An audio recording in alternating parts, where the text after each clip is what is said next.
He'd almost forgotten the cub's wide, hungry eyes, until he saw them again, only older, framed by the massive head of a full-grown bear. But this time, those eyes weren't alone. Another pair, smaller and bright with curiosity, peeked from behind. It was late summer in 2005 when Daniel first saw the cub. He'd been hiking the high ridge trails in the backcountry for 3 days, alone, carrying only what fit into his battered pack. The nights were already cool, the mornings sharp with the scent of pine, and his food was running low. That morning, he had stopped by a shallow stream to refill his water bottle. The light was just breaking through the treetops, glinting off the surface, when a rustle behind him made him freeze. He turned slowly, expecting maybe a deer, or at worst, a curious coyote. Instead, there it was, a bear cub. It was small, smaller than it should have been for that time of year, its ribs faintly visible under its patchy fur. Its eyes were wide, not with aggression, but with a kind of desperate calculation, as if it was weighing whether to flee or take the risk of coming closer. Daniel knew better than to move too quickly. Cubs meant mothers, and mothers meant danger. His eyes swept the trees, his ears straining for the telltale crack of branches that would mean a larger shadow was near. But there was nothing, no movement, no heavy steps. The cub took a few tentative steps toward him, nose twitching. That was when Daniel saw the problem, a deep scrape across its shoulder, fur matted with dried blood. He cursed under his breath. He had no idea what had happened, a fall, a fight, maybe even a snare, but whatever it was, this cub wasn't going to make it far without help. His stomach tightened. He had only 2 full meals left in his pack, a bag of trail mix and a packet of jerky. Enough to get him back to the ranger station if he rationed carefully. Giving any of it away would mean finishing the hike hungry. He didn't hesitate. Kneeling slowly, he reached into his pack and pulled out the jerky. The cub flinched at the movement, then stilled, watching. Daniel tore off a strip and tossed it onto the ground a few feet away. The cub sniffed the air, took a step, then another, and finally bent its head to eat. It chewed quickly, glancing up between bites as if expecting the food to vanish.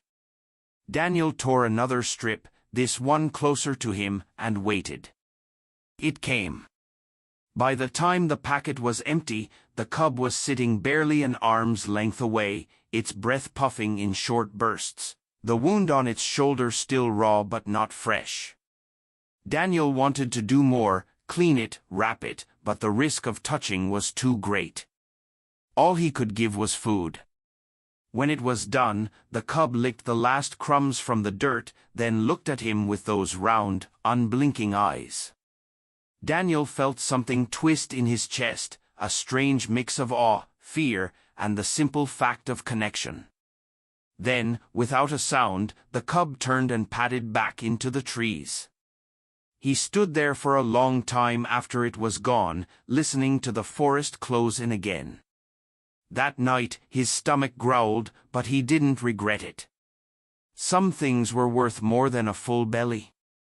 The next morning, as he broke camp, he caught himself glancing into the trees, half expecting to see it again. But the cub was gone, and by the time he reached the ranger station 2 days later, the memory had already taken on the soft edges of something that might fade. Over the years, it became one of those stories he told only once in a while, a strange, quiet moment in the woods, no witnesses, no proof. People would smile politely or ask if he was sure it hadn't been dangerous. He'd nod and change the subject. And then, 20 years later, the forest gave him an answer he'd never expected. 2 decades had passed since that morning by the stream, and Daniel's life looked nothing like it had then. His knees didn't take steep trails the way they used to, his hair had gone more salt than pepper, And the only backpack he carried these days was for groceries. He had settled in a small cabin just outside Milford, a quiet logging town where the mountains rose blue at the horizon and the forest seemed endless. Most mornings began the same: coffee on the porch, the newspaper folded neatly on the table beside him, and the sound of wind in the pines. It was enough. He didn't need much adventure anymore. That September morning, the air carried the kind of stillness that came just before autumn tipped fully into chill. Daniel sat with his mug, watching a hawk circle far overhead, when he caught a movement at the edge of the clearing. At first, it was just a shape, too large for a deer, too slow for a dog. His hand went instinctively to the old pair of binoculars on the table. When he raised them, the breath caught in his chest. It was a bear. A massive brown bear, shoulders high as the hood of his old truck, with a faint, pale scar running above its left eye. The kind of scar you didn't get from a season or two in the wild, the kind you carried for life. Daniel lowered the binoculars, his heart pounding in a way that had nothing to do with fear. 20 years vanished in an instant. He saw the same eyes looking at him across the clearing that had looked at him across the stream, only now, they belonged to a creature powerful enough to shatter him with a single blow. But the bear didn't charge. He didn't even move closer. He stood at the edge of the trees, watching, as if weighing something. Daniel stood slowly, unsure whether to call out or stay still. The years between them hung heavy in the air. Then, just as he began to think the bear might turn and disappear, the shadows behind it shifted. Another shape emerged. Smaller, lighter in build, its fur a softer brown with the golden sheen of youth. A bear cub. Daniel's grip on the railing tightened. The larger bear turned slightly, as if to make sure Daniel saw, and the smaller one stepped forward into the light, peering around the bigger body with curious, unafraid eyes. It wasn't possible. The odds of this being the same bear were almost nothing. But Daniel felt it in his bones, the scar, the stillness, the unblinking recognition. The cub took a few tentative steps toward the clearing, then stopped, its gaze flicking between the man and the one Daniel was sure was its parent. The larger bear huffed softly, a sound that carried more weight than any roar. The cub turned back, pressing briefly against its side. Daniel realized his coffee had gone cold in his hand. They stood like that for several long minutes, man, bear, and cub, the forest holding its breath around them. Finally, the larger bear shifted its weight, turning back toward the trees. The cub followed, but not before glancing back at Daniel one last time. And then they were gone. Daniel stayed on the porch long after, scanning the tree line as if they might reappear. His heart still thudded in his chest, his mind racing. It had been 20 years, and the bear had returned, not alone, but with a young one in tow. What did it mean? Why now? That night, he found himself digging through an old box in the closet. Inside were photos from his younger years, a few keepsakes from hikes, and a battered leather notebook where he used to jot trail notes. Between 2 pages, pressed flat, was a scrap of faded paper, the wrapper from the jerky packet he'd given to the cub all those years ago.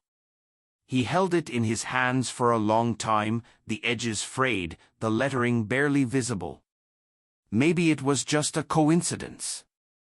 Maybe it wasn't the same bear at all. But deep down, Daniel knew. And something told him this wouldn't be the last time he saw them. The next morning, Daniel woke before sunrise, the air cool enough that his breath came in faint clouds as he stepped onto the porch. His eyes went straight to the tree line where he'd seen them the day before. Empty. For a while, he just stood there, mug in hand, listening to the quiet drip of dew from the eaves.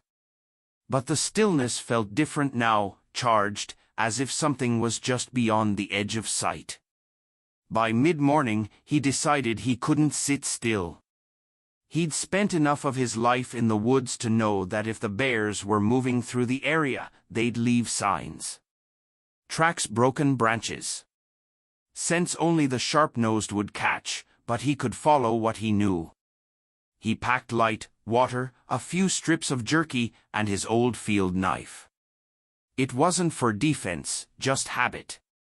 The forest was damp underfoot, last night's mist still clinging to the low ferns. He moved slowly, eyes sweeping the ground. It didn't take long. There, pressed deep into the soft earth, was a print. Large. Fresh. The claw marks clear. He crouched, his fingers brushing the edge of it, measuring without touching. Definitely a big male, or in this case, maybe a big friend. Beside it, smaller prints, more erratic in their path. The cub. The prints angled toward the creek, the same one he'd stopped at 20 years earlier. Daniel followed, each step measured, the old skills coming back without thought. The sound of water reached him before he saw it, the familiar gurgle over stones. And then he froze. They were there. The big bear stood in the shallows, head low, the scar over his left eye catching the light. The cub was splashing clumsily beside him, swiping at the water with oversized paws, more play than hunting. For a long moment, Daniel just watched. There was no fear in the scene, no urgency, only the easy rhythm of life. He stepped forward, making sure his boots crunched lightly on the gravel. No surprises. The larger bear's head lifted instantly, eyes locking on him. The cub paused mid-splash, turning to look. Daniel stopped at the edge of the bank, the same distance he'd kept with the cub all those years ago. He slowly reached into his jacket pocket and pulled out a strip of jerky. The big bear didn't move. Daniel placed the jerky on a flat rock by the water's edge and stepped back. The cub's nose twitched, its small body shifting forward, but a low, rumbling sound from the older bear held it in place. Daniel didn't know if that rumble was a warning to the cub or to him. The big bear stepped forward, the water rippling around his legs. He stopped just short of the rock, eyes never leaving Daniel's. Slowly, deliberately, he lowered his head and took the jerky in his teeth. He didn't eat it immediately. Instead, he turned and dropped it in front of the cub, who snapped it up with a happy grunt. Daniel felt something shift in his chest. 20 years ago, he'd fed the cub. Now, the bear had made sure the cub ate first. The moment held for another few seconds before the larger bear waded back into deeper water. The cub followed, glancing once over its shoulder. Daniel stayed where he was, not wanting to break whatever unspoken line they were both towing. Eventually, the bears moved upstream, slipping between the trees until they were gone. Daniel let out a breath he hadn't realized he was holding. As he turned to head back to the cabin, he felt it, the certainty that this wasn't a coincidence. The bear had approached his clearing yesterday for a reason. And this morning, he'd allowed Daniel close enough to share food with the cub. It wasn't just chance. It was something else. Something deliberate. And Daniel knew he would see them again. 2 days passed without a sign. Daniel found himself glancing toward the creek every time he stepped outside, ears tuned for a branch snap or the low rush of paws through dry leaves. But the forest was quiet. By the third morning, he decided to go looking again. The air was cooler now, the first real bite of autumn in it. A pale mist clung low to the ground as he shouldered his pack and headed toward the creek. He didn't have to go far. Just beyond the clearing, where the tall grass began to give way to pine needles, he saw movement. The bear. The scar above the left eye caught the light again, but this time, the big animal wasn't standing still. He was walking, slow but steady, along a faint game trail that wound deeper into the woods. Behind him, the cub trotted to keep up. Daniel stopped, unsure if moving closer was wise. But then, something happened that froze him even more than fear would have. The bear turned his head. It wasn't a casual glance. It was deliberate, holding Daniel's eyes for a few beats before he started walking again, not away, but forward, following the trail. It was insane, but Daniel felt the pull immediately. The bear wasn't just moving. He was inviting. Daniel followed. The path wound through pines and maples, the forest floor soft with years of needles and leaves. Every few dozen steps, the bear would glance back, not to threaten, but to check. The cub bounded between fallen logs, stopping to nose at mushrooms or sniff the base of tree trunks before hurrying back to its parent's side. They moved like that for nearly half an hour, Daniel careful to keep his distance but not lose sight. The trail dipped, then rose again, until the trees parted to reveal a small clearing he'd never seen before. In the center was a large, weathered stump, its top hollowed out by time and rot. Around it were scattered bones, deer, by the look of them, and tufts of fur caught in the undergrowth. Daniel's first thought was that this was a feeding site, but the bears didn't linger there. They skirted the stump and headed for the far edge of the clearing. That's when he saw it, a narrow split in the rock face, almost hidden by ferns. The bear squeezed through, the cub following. Daniel hesitated. He'd been in caves before, and the dark wasn't what worried him, it was the thought of trapping himself inside with two bears. But the space beyond didn't feel like a dead end. He stepped forward, ducking under the low stone lip, and emerged into a sheltered hollow. The air inside was warmer, still carrying the faint smell of earth and pine. Light filtered in from a crack high above, enough to see by. The walls were streaked with moss, and in one corner, a bed of dried leaves and grass had been carefully arranged. The cub went straight to it, flopping onto its side. The big bear stayed standing, watching Daniel. It was here that Daniel noticed something strange. Near the bed, tucked against the rock wall, was a small pile of objects, not bones or food, but things. A rusted tin cup. A coil of old fishing line. A smooth, oval stone with a reddish stripe running through it. Daniel's eyes swept the pile, and then he saw the last item, a battered, sun-faded strip of fabric.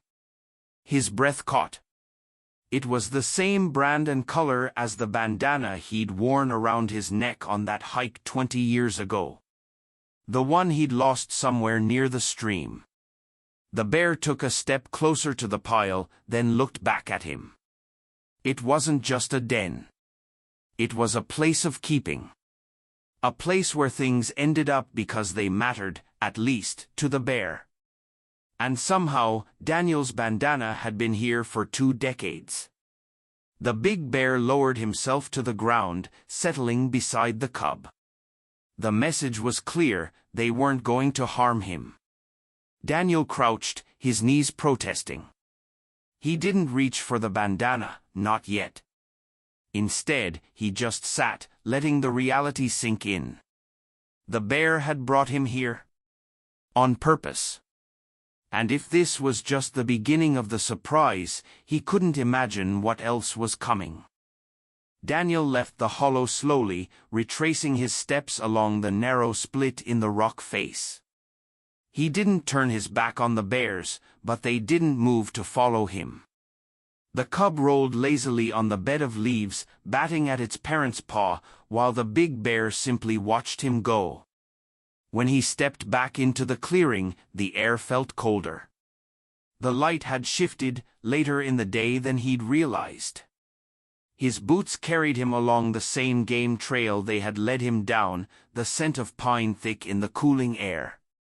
Every so often, he glanced over his shoulder, half expecting to see them still there. But they stayed behind, in that hollow that now felt like more than just a den. By the time Daniel reached his cabin, the sun was already tilting toward the ridge. He dropped his pack by the door and stood for a long moment on the porch, staring at the tree-line. The bandana. It had been 20 years since he'd last seen it. He remembered losing it that summer by the stream, cursing himself as he hiked on in the heat without it.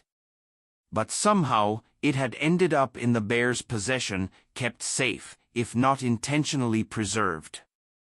The thought rattled around in his head all evening. He tried reading but couldn't focus. Tried cooking but ended up burning the pan.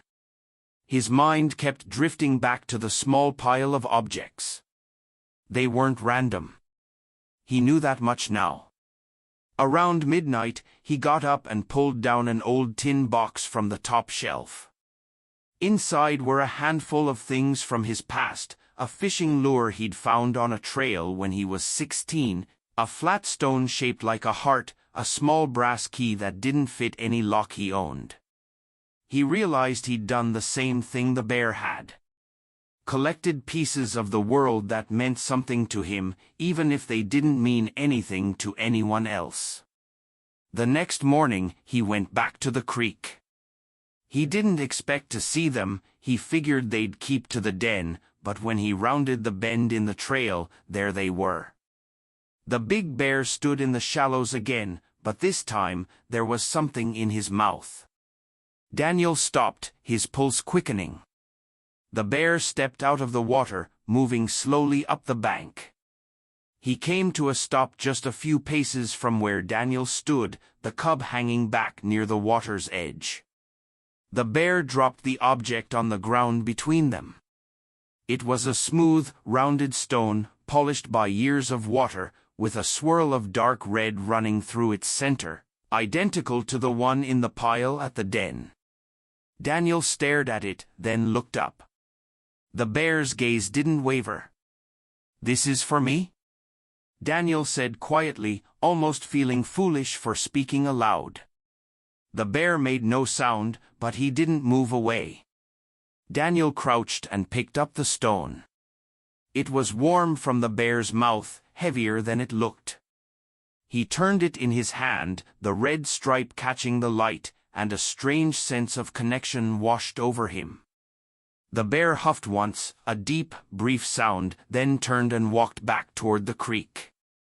The cub bounded after him, splashing in the shallows before disappearing into the trees.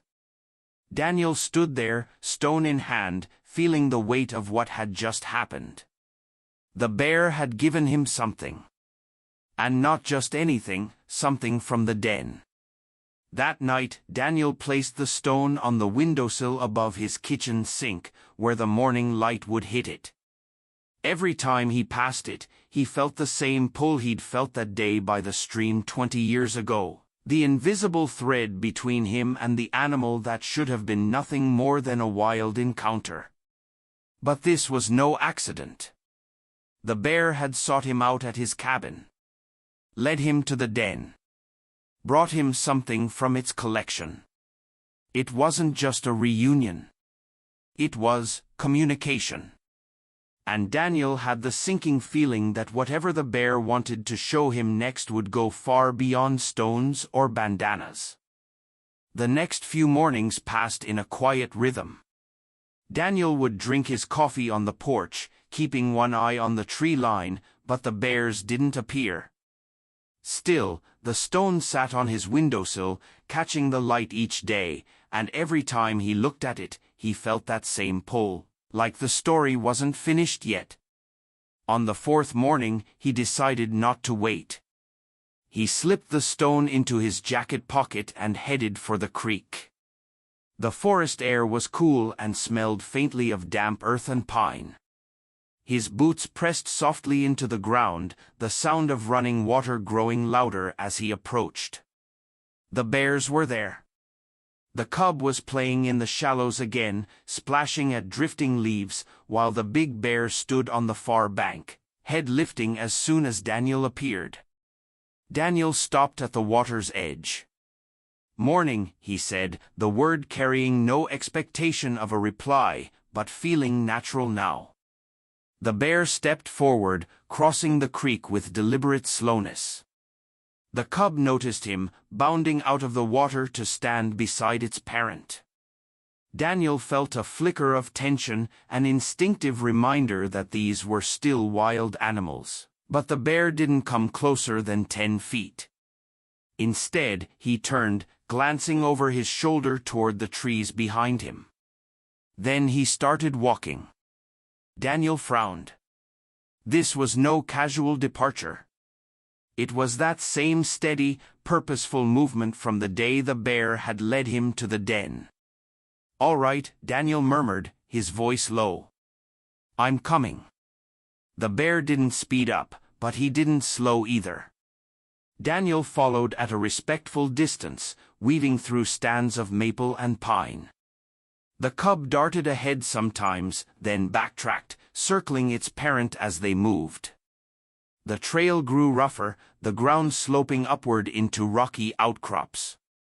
Daniel's knees ached on the climb, but he pushed through, the thought of losing them spurring him on.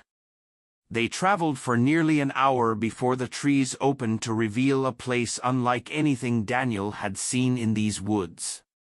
A narrow canyon split the ridge, the stone walls rising on either side, streaked with veins of quartz. At the bottom, a small, clear pool reflected the light filtering in from above. Fallen leaves floated on the surface, the water so still it looked like glass. The bear stopped at the edge of the pool, looking back at Daniel. Daniel stepped closer, his breath visible in the cool air. The space was silent except for the faint drip of water from somewhere high on the rock walls. He crouched near the edge, peering into the water.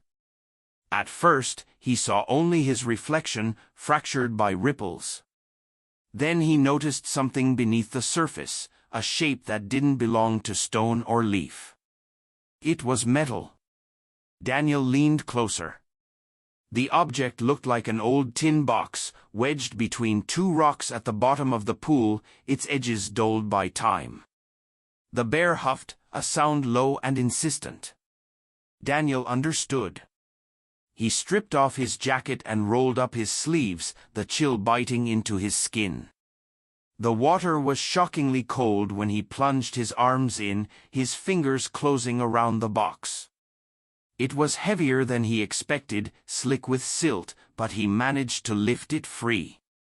As he set it on the bank, water streamed from the seams, darkening the leaves beneath it. The bears stood still, watching him. Daniel pried it open. The hinges creaked, the metal groaning after years submerged. Inside, wrapped in oilcloth, was a bundle. He unrolled it carefully. Photographs. Dozens of them, black and white, their edges curling.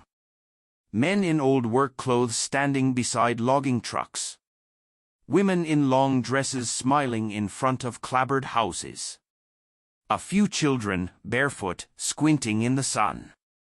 And then one that made his breath catch, a picture of a much younger man, barely out of his teens, standing beside a brown bear cub on a short chain. The bear was small, eyes wide and alert, the boy's hand resting lightly on its back. The cub had a faint scar on its shoulder. Daniel's pulse quickened. Whoever had taken this picture had known the cub long before he'd found it. And somehow, decades later, that cub had grown into the animal standing before him now.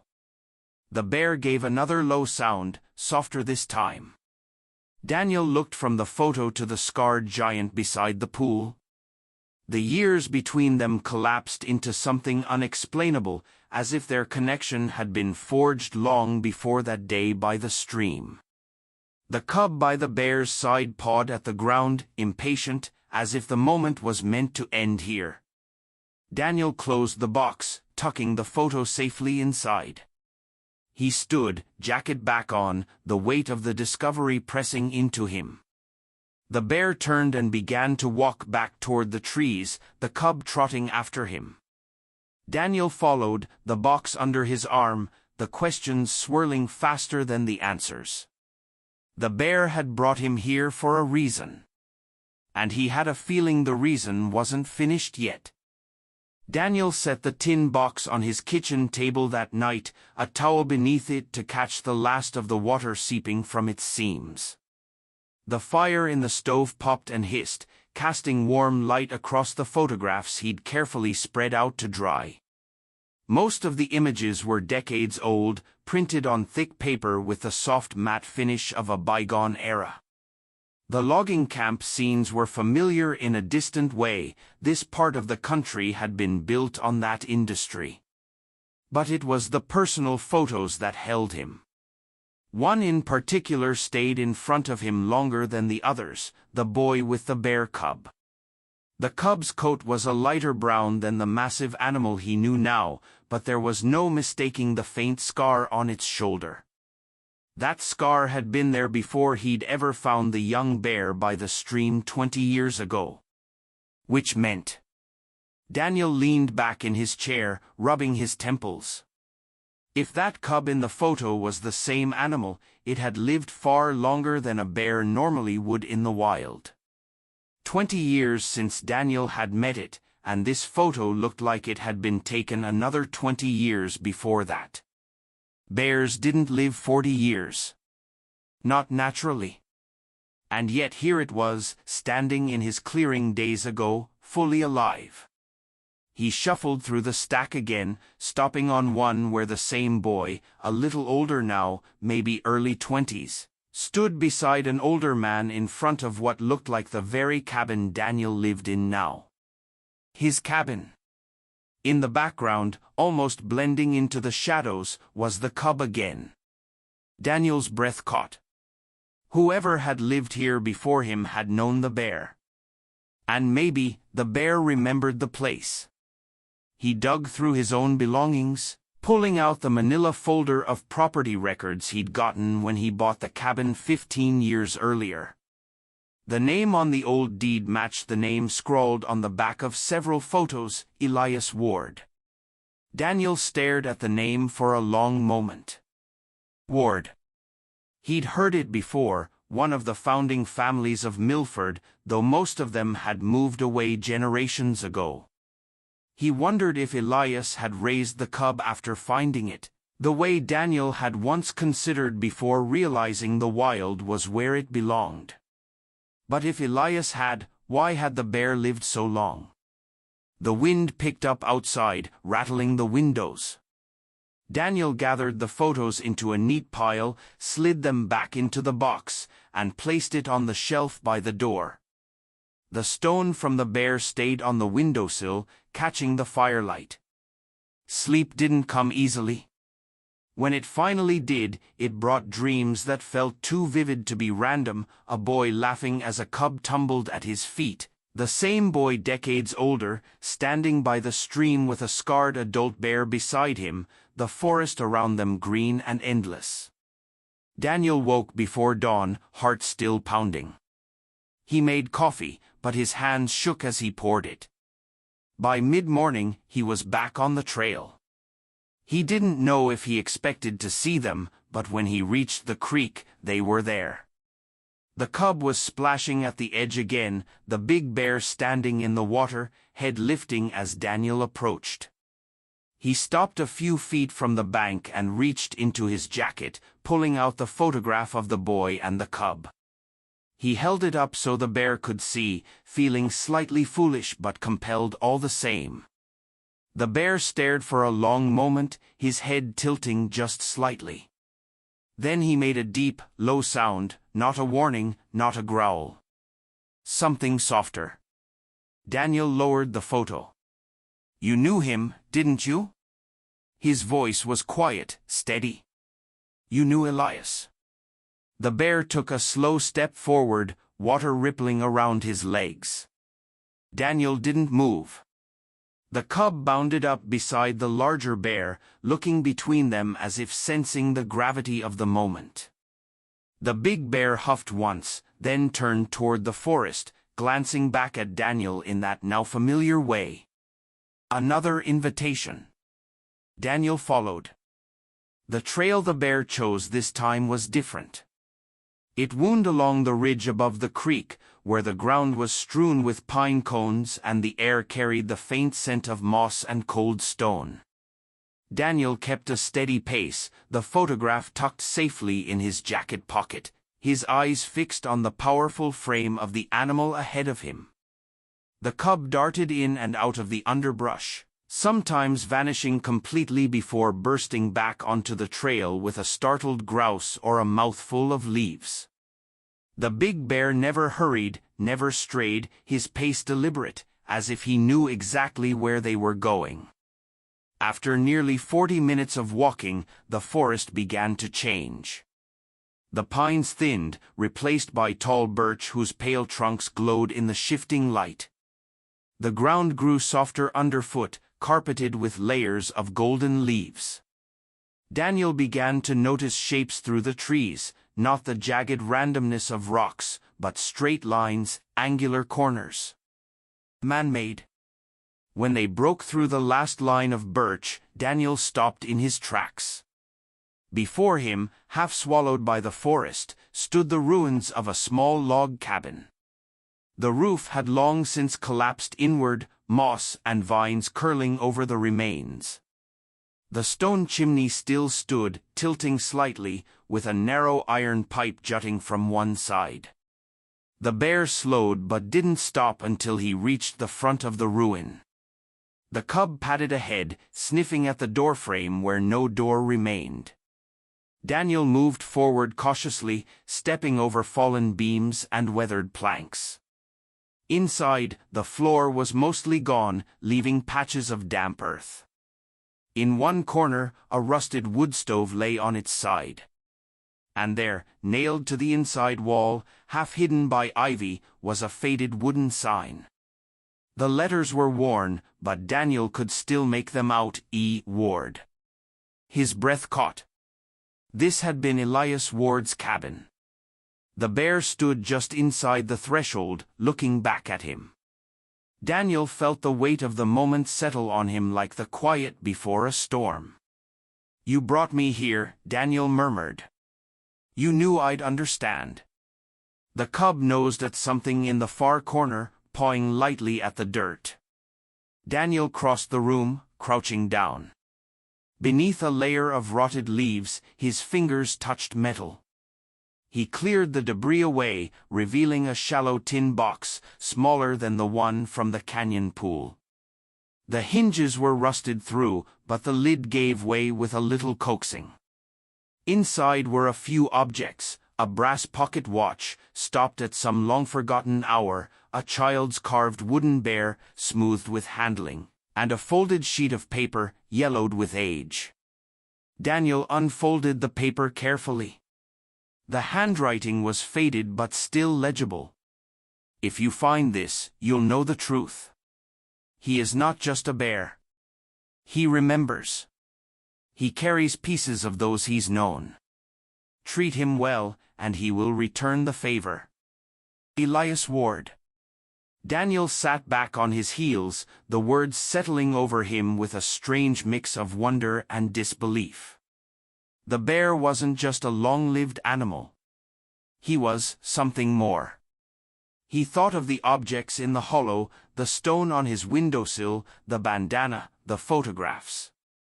All tokens. All memories, carried across years and generations. The bear had carried Elias Ward's memory all this time. And now, somehow, he had chosen Daniel to carry it forward. The bear gave a deep, slow exhale, not a growl, not a huff, but something that sounded almost like relief.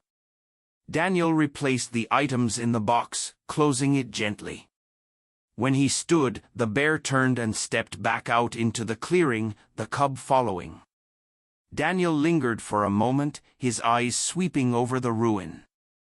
In the stillness, he could almost hear the echoes, a young boy's laughter, the scrape of boots on wooden steps, the low, curious chuff of a bear cub. When he stepped outside, the bear was waiting. They stood there for a long moment, the man and the animal, the past stretching between them like a bridge. And Daniel knew, whatever came next, he would follow. Daniel followed the bear away from the ruins, the cub scampering between them as if to keep the connection alive. They moved slowly now, the urgency of earlier replaced with a measured calm, like the destination wasn't as important as the walk itself. The path wound through another stand of birch before dipping into a shaded hollow where the air felt cooler, almost damp. The ground here was soft, blanketed with moss so thick it muffled their footsteps. The bear stopped in the center of the hollow. Sunlight speared through the canopy in narrow beams, dust motes drifting like slow snow in the stillness. Daniel came to a halt a few paces away. "What now?" he murmured, not expecting an answer but feeling the need to fill the silence. The bear lowered himself to the moss, settling onto his belly. The cub curled up beside him, but the larger animal kept his gaze fixed on Daniel. There was no threat in that stare, only something steady and unreadable. Then, slowly, the bear stretched one massive paw forward. Daniel's breath caught. The gesture wasn't aggressive, the claws stayed relaxed, the pads pressing lightly into the moss. It was a bridge. An offering. He crouched down, his knees creaking, and extended his hand. His fingers brushed the coarse fur, warm beneath his touch. The bear didn't flinch, didn't pull away. For a long moment, man and animal stayed like that, the quiet around them so complete that Daniel could hear the faint rustle of the cub shifting position. It was in that silence that the threads between them felt clearest. 20 years ago, a young man had waded into a stream to save a drowning cub. Decades before that, another man, Elias Ward, had raised and protected a younger version of the same bear. The bear's life was a chain of these moments, stretching further back than made sense for any living creature. And now Daniel was a link in that chain. The bear pulled his paw back gently, then turned his head toward the cub. The younger bear rose and padded toward Daniel, curiosity bright in its dark eyes. It stopped just short of touching him, nose twitching at the scent of his jacket. Daniel reached out slowly. This time, the cub pressed forward, the damp leather of its nose cold against his palm. He smiled, the expression breaking unbidden across his face. "Guess you're not afraid of me anymore." The cub gave a soft chuff, then retreated back to the safety of its parent's side. The big bear stood, the moment of stillness passing. Without looking back, he began to walk toward the far side of the hollow. The cub followed, but Daniel lingered a moment longer, letting the air settle. When he caught up, the bear had led them to a low ridge. Beyond it, the forest opened into a broad meadow, the grass turning gold with the season. At the far end of the meadow, Daniel saw something that made his pulse skip, a narrow, weathered wooden cross standing alone, its edges softened by time. The bear stopped just short of it, his massive frame still and silent. Daniel approached slowly, boots sinking into the damp earth. The cross bore no name, no date, just a simple carving of a paw print, deep enough that moss had begun to grow in the grooves. He turned to the bear, the realization washing over him. "Elias," he asked quietly. The bear didn't move, but the weight of his presence beside the cross was answer enough. This was the real surprise. Not just the objects, or the photographs, or even the connection across decades. It was this place. This memory. The bear hadn't just remembered Elias Ward, he'd kept coming back. Week after week, year after year. Daniel stood beside him, the autumn wind threading through the grass. It wasn't grief he felt, not exactly. More a sense of being entrusted with something too big to explain. He stayed until the light began to fade, the meadow taking on the long shadows of evening. Only then did the bear turn back toward the forest, the cub trailing behind. Daniel followed without hesitation. The walk back from the meadow was quiet, the kind of silence that didn't feel empty but full, like the forest itself was holding its breath. Daniel stayed close behind, matching the bear's pace through the birch and pine, the cub darting between them as if stitching the two worlds together. By the time they reached the creek, the last of the sunlight was slipping behind the ridge, turning the water to molten gold. The bear stopped midstream, lifting his head to catch the wind. The cub splashed at his side, sending ripples across the mirrored surface. Daniel stood at the bank, the box from Elias's cabin still slung over his shoulder. He felt the urge to say something, to put the weight of the day into words, but language felt small here. Instead, he stepped into the shallows, the cold water soaking into his boots. The bear didn't move, just watched as Daniel crossed to the center. They stood facing each other, the current sliding around their legs. "I get it now," Daniel said finally, his voice low but steady. "You didn't just come back for me. You came back because I was part of this." He gestured vaguely, meaning the history, the connection, the unbroken chain of moments stretching back through decades. The bear blinked slowly, his gaze steady. Daniel reached into his pocket and pulled out the smooth, red-streaked stone. He held it out in both hands, the way you'd offer something sacred. "I think this belongs to you," he said. The bear lowered his head, sniffing the stone, then huffed softly, not in refusal, but as if acknowledging the gesture. Daniel smiled faintly and tucked the stone back into his jacket. "Maybe it belongs to both of us now." The cub gave a sudden playful bound toward him, splashing water onto his jeans. Daniel laughed, the sound surprising him after the gravity of the past hours. He reached down and ruffled the fur between the cub's ears before stepping back toward the bank. The bear followed him out of the water, the cub trailing close. They stopped just inside the tree line, where the fading light painted the world in deep amber. Daniel turned toward home, taking a few slow steps before glancing back. The bear was watching him. They stood there for a long moment, neither moving. Daniel knew the bear might vanish again tomorrow, or next week, or for another 20 years. But that wasn't the point. The point was that he came back at all. And when he did, Daniel would be here. He gave a small nod, not a farewell, not really, but an acknowledgement. The bear huffed once in reply, then turned, leading the cub back toward the deep forest. Daniel walked the rest of the way to his cabin as night settled over the ridge. The first stars were out by the time he reached the porch, the stone still warm in his pocket. Inside, he set Elias's box on the table beside the photographs.